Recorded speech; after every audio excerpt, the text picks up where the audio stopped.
सीना चौड़ा, नाक फुलाए और मुंह बाए, मार रहे खर्राटे फर्राटे से।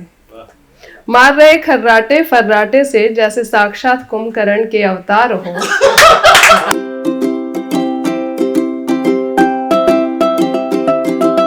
कौन कहता है कि नींद सिर्फ चिंता और परेशानी से उड़ जाती है? कौन कहता है कि नींद सिर्फ चिंता और परेशानी से उड़ जाती है? या दिल टूटा हो किसी का, या दिल टूटा हो किसी का तो नींद नहीं आती है। अगर घर में गूंज हो खर्राटों का तो भी नींद गायब हो जाती है।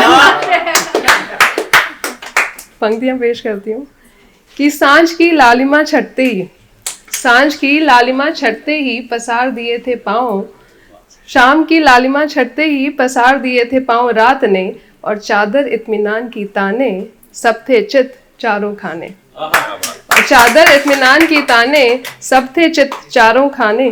तभी यकायक एक कर्कश ध्वनि पड़ी कानों में, तभी यकायक एक कर्कश ध्वनि पड़ी कानों में, जैसे किसी अबोध ने लगाई हो ताल तबले पर, या छेड़ दिया हो ताल मृदंग प्रखर और प्रचंड।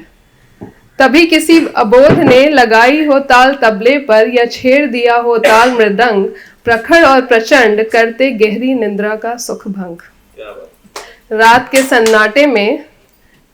सन्नाटे में गूंज रहा यह हूटर था या मेघ गर्जन। रात के सन्नाटे में गूंज रहा यह हूटर था या मेघ गर्जन। कभी लगे जैसे पड़ोस में कहीं मोटरसाइकिल भर रही फर्राटे, कहीं पड़ोस में मोटरसाइकिल भर रही फर्राटे, या कहीं है मेढक टरटराते। देख यह दृश्य माँ और भाभी परेशान है, जैसे खर्राटों की हो प्रतियोगिता कोई, जैसे खर्राटों की हो प्रतियोगिता कोई।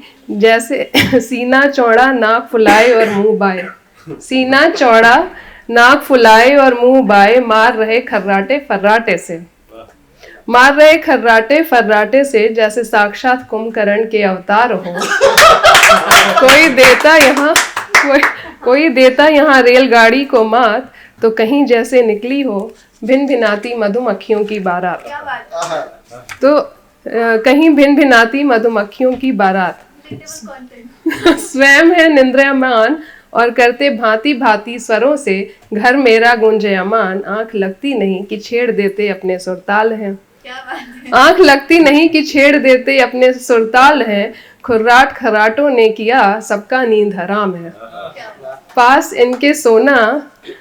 इनके सोने की हिम्मत वही कर पाता जो इनसे अनजान है, और बढ़ती उम्र के साथ बढ़ता जा रहा खर्राटों का तूफान है।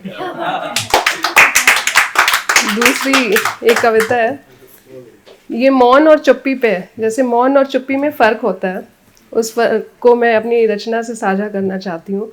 और मौन स्वर्णिम होता है, मौन बड़प्पन दर्शाता है, मौन सहमति को भी प्रकट करता है, पर कई बार मौन संवाद से कहीं ज्यादा मुखर होता है।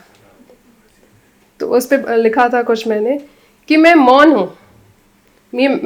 हूँ उनकी चुप्पी सुनकर, मैं मौन हूँ उनकी चुप्पी सुनकर, मैं मौन हूँ विवादों को विराम देकर, मैं मौन हूँ विवादों को विराम देकर, मैं मौन हूँ घबराहट की चिल्लाहट सुनकर, मैं मौन हूँ घबराहट की चिल्लाहट सुनकर।